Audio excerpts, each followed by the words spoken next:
Okay, we're back. This is Math 200. We're looking at Chapter 8. This is 8.2. We're solving second degree equations without factoring. So we've got, we did completing the square in 8.1. We're going to do quadratic formula in 8.2. Now, we could use quadratic formula to solve any second degree equation. So even those ones that we factored, even the easy factoring ones, you could take and strip out a, b, and c. The reason we call it a, b, and c is it's ax squared plus bx plus c equals 0. You might remember that from when we were factoring and using the AC method. The a was the thing in front of the x squared and the c was the thing without an x on it. Same deal. A is the thing in front of the x squared, b is the thing in front of the x, c is the number with no variable. All right? So on this, if we're going to do this with quadratic formula, we're going to say a is equal to 3, b is equal to 1, and c is equal to -3. And then it's just plug and chunk. It's a very robotic kind of thing. There's no factoring, there's no figuring out this and adding up to that, multiplying with that. It's just, oops, it's not going to be x though, it's going to be n, I guess. N is equal to the opposite of b plus or minus the square root of b squared minus 4 times a times c all over 2 times a. So in that last set of notes, we did a completing the square one, and it was kind of a pain because they had a leading coefficient of 3. And I said if that did happen, I would use this. Because this is actually, it's tedious, but it's less of a pain in the butt than that completing the square with the number in the front there. All right, so let's do it. We got -1 plus or minus the square root of 1 squared is 1, minus 4 times 3 times -3. What is that? -9 times -4 is positive 36 all over 6. And then we got -1 plus or minus the square root of 37 all over 6. Well, 37 is prime, so we can't fix that for sure. That's it.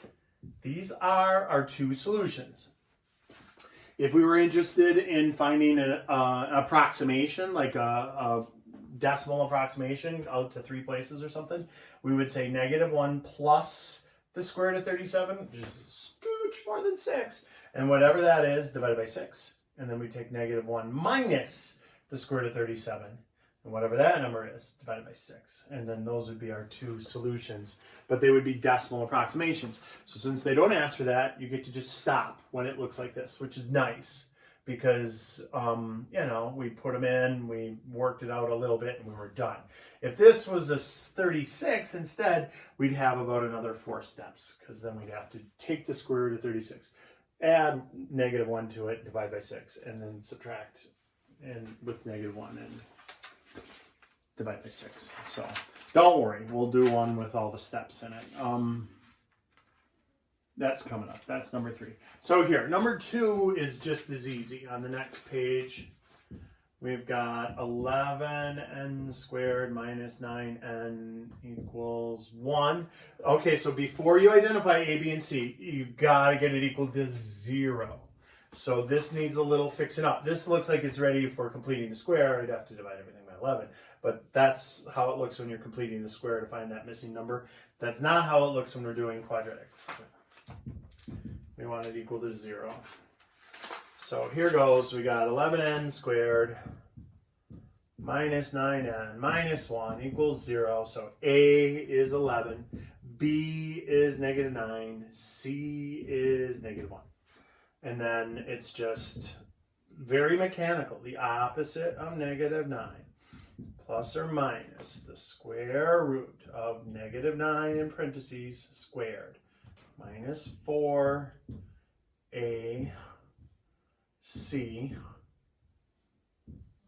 all over 2a.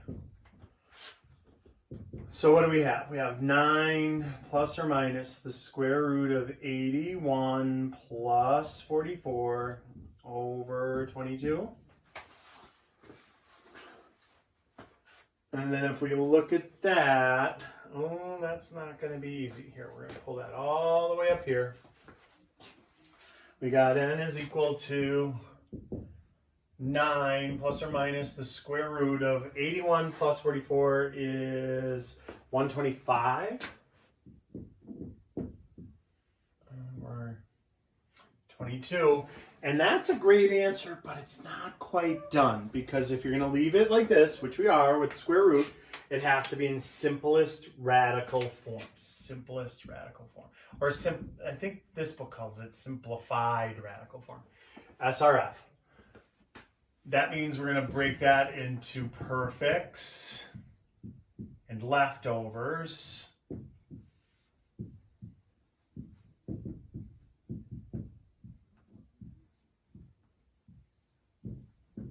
And there we go. So 9 plus or minus 5 square roots of 5 all over 22. Okay? So again, two solutions, because there's a plus and a minus in there, but they're irrational solutions. They're not nice, neat solutions that we're used to seeing when we factored. Those are all pretty neat. Even when they were fractions, they were neat. Much neater than that. All right?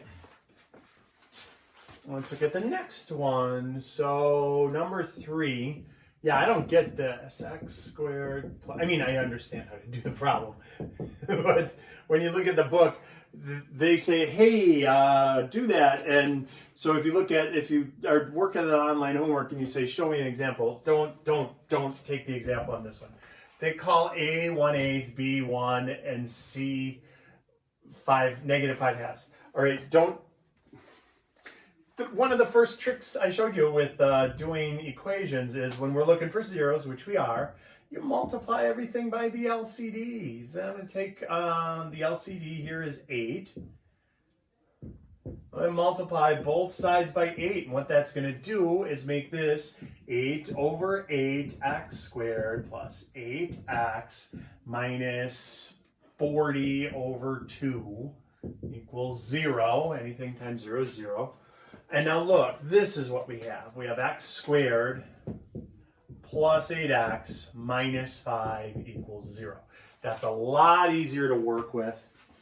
And so let's, oh, not 5, it's 20. What am I thinking? 40 divided by 2 is 20. Thank goodness I looked again. So at this point, we could even factor this one, but they want us to do the quadratic formula. But look, multiplies to be 20, negative 20, that adds up to positive 8. That would have to be 10 and 2, right? Positive 10, negative 2. And so the opposites of those would be the answers. But they don't want us to do it by factoring. So don't do it that way. Do it this way. A is equal to 1. There's a 1x squared. B is equal to 8. C is equal to negative 20.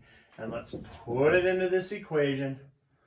The opposite of 8 plus or minus the square root of 8 squared minus 4ac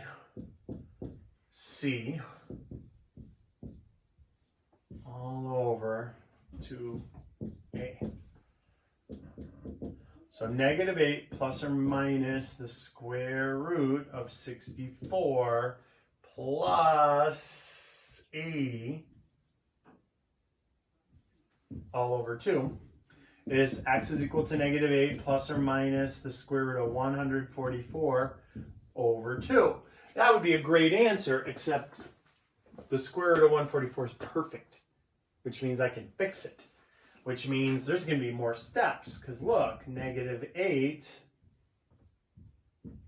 plus or minus 12 over 2.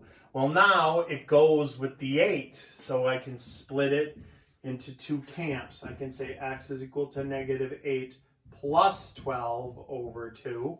And I could say x is equal to negative 8 minus 12 over 2. And so when I add that up, that's 4 over 2, which is 2. When I add that up, that's negative 20 over 2, which is negative 10. And so see, if we wanted to, we could have checked it x squared plus 8x minus 20 equals 0. If we would have done like factoring here, we would have said multiplies to be negative 20, our list of suspects, negative 1 and 20, negative 20 and 1, negative 2 and 10, negative 10 and 2, negative 5 and 4, negative 4 and 5. And then this would have been whodunit. X minus 2, x plus 10 equals 0, and then x minus 2 equals 0, x plus 10 equals 0, add 2, x is equal to 2, subtract 10, x is equal to negative 10. And so that would be done by factoring. On the test, they're going to ask you to do, it won't be a fraction, it'll just look like this already. But it'll be a harder one. It'll be like, this will be a pretty big number, where if you were going to factor it, you'd have a whole bunch of suspects. So instead of doing it that way, I want you to do it this way with quadratic formula, where you just plug and chug. But unfortunately, it's going to work out to be one that's factorable, which means you're going to get a perfect square there, which means you're going to have to continue on to do those other 4 or 5 steps. All right. Okay, let's look at the 4th example, and then we'll talk really quickly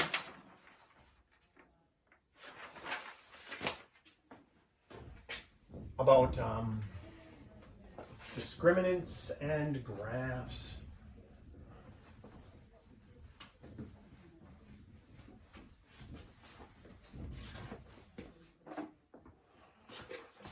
All right, so number 4 here, we're going to do this one a little faster.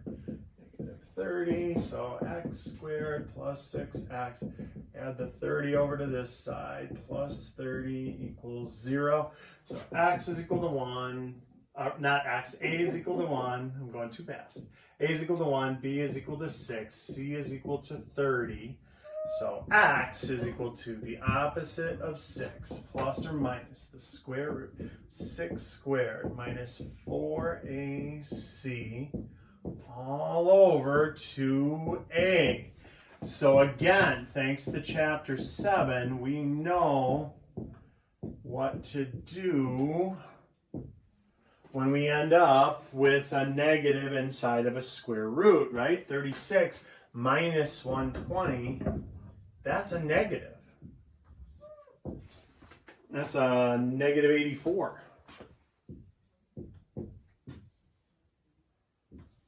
And so whenever I have a square root like that, a square root of a negative, I'm going to replace it with an I squared. So there are 2 solutions for this, but they're imaginary solutions. They're complex. Plus the square root of 84i squared all over 2. There is a perfect square hidden in there.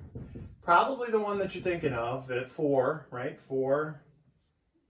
We'll call that 4i squared, and then times what's left, 21.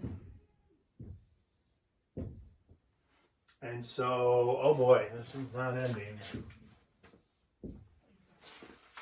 So we got x is equal to negative 6 plus or minus 2i square roots of 21. So there's an imaginary in there, all over 2. But 2 will go into both of those. So let's split up the van. Let's make it negative 6 halves plus or minus 2i square roots of 21 over 2. And then let's reduce those term by term. So negative 3 plus or minus I square roots of 21. Whew. That's a heck of a problem right there. All right. Okay, so let's look at, again, there won't be anything like this on the test.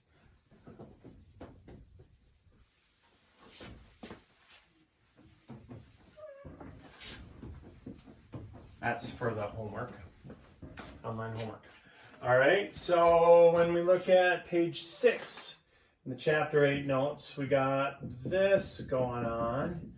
And they want us to look at the discriminant. They say, hey, look at the discriminant. And what we're doing there is, first let's put it in order. descending order. So A is 12, B is -4, and C is 5. The discriminant is just this part of the quadratic formula. So B squared minus 4AC. And if we're only interested in real solutions, no complex solutions or imaginary solutions, all we have to do is take a look at this number. So we got 16 minus 240. Well, that's -224. Well, if I'm taking the square root of a negative number, I know that that means there's two complex or imaginary solutions.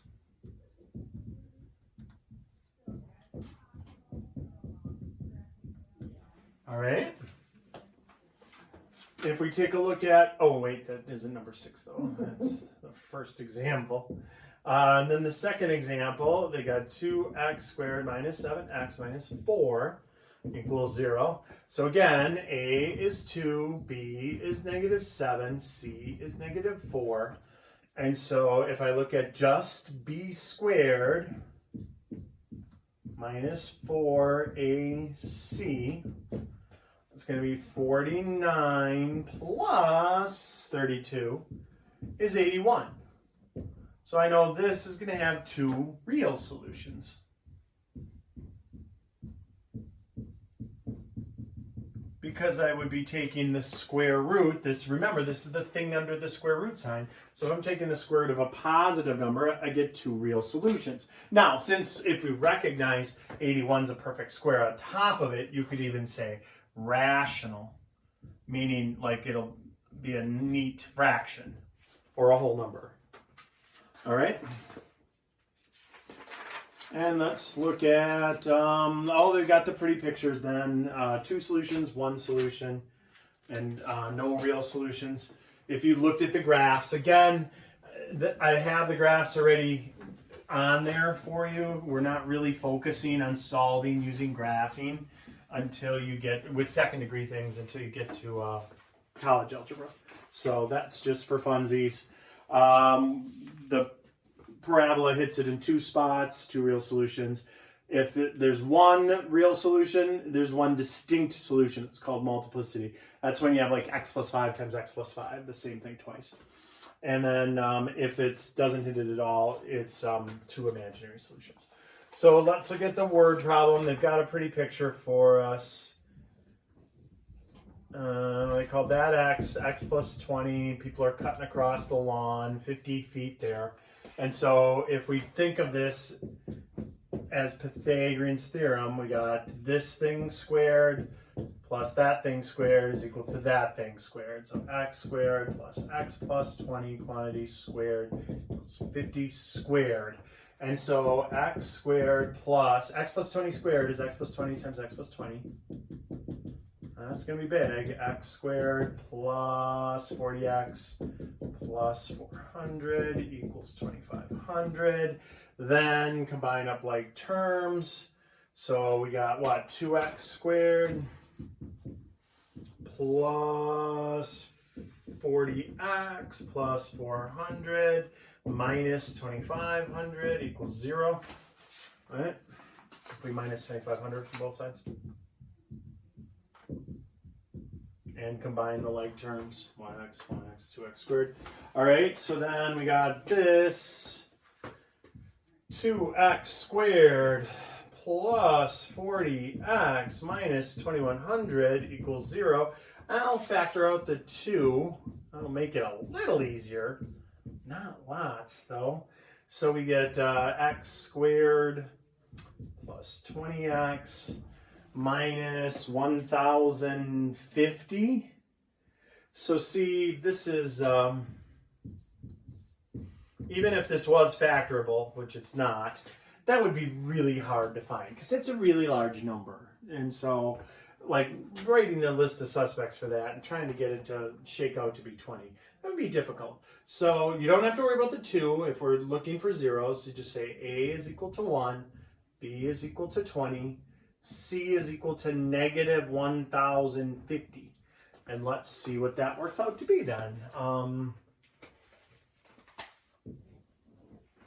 So x is equal to negative 20 plus or minus the square root of 20 squared minus 4 times 1 times negative 1050 all over 2 times 1.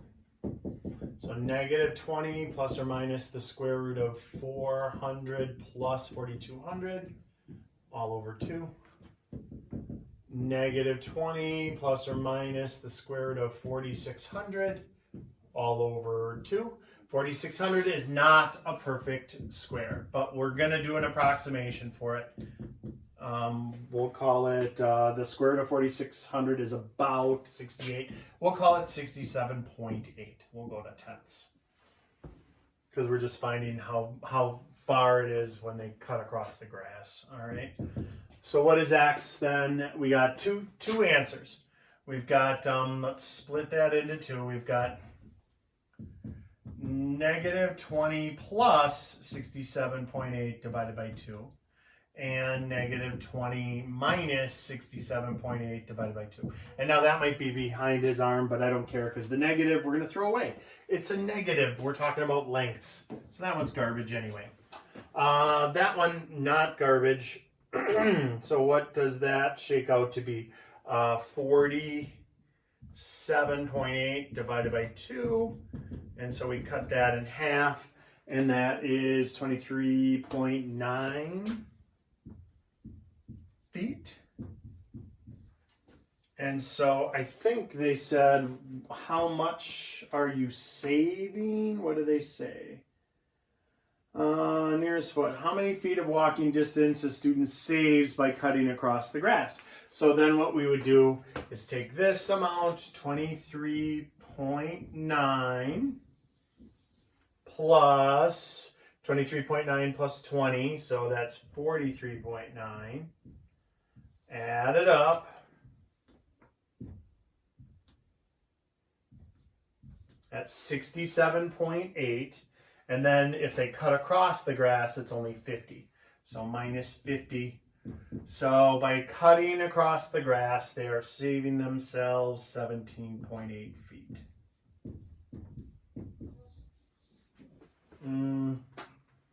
Not a lot. 17.8 feet. About 18 feet. All right. So that is 8.2.